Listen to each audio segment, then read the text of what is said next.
Здравствуйте, я Асхабова Жена, мне 6 лет. Я хочу рассказать вам о своем исследовательском проекте «Домашняя лаборатория сладостей». Я очень люблю сладости. Однажды на празднике я попробовал необычные сладости – халву и чак-чак. Мне стало интересно, как они получаются. И можно их приготовить самому. Так появилась идея для моего проекта. Зачем мне было интересно? Я хотела узнать, из чего делать халву и чак-чак.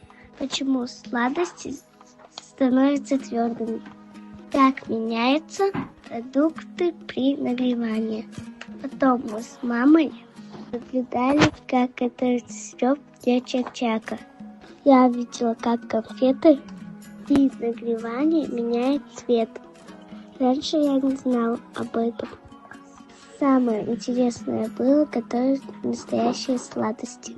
Для чак-чака мы взяли палочки и залили сиропом.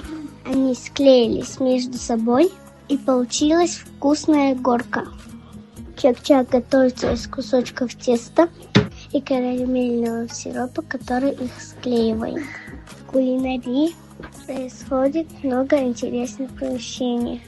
Я думаю, можно создать книгу как в настоящей научной лаборатории.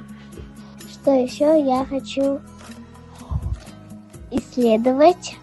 В будущем я хочу изучать, как готовятся другие национальные сладости. Вкусные эксперименты с простыми рецептами для детей. Спасибо за внимание.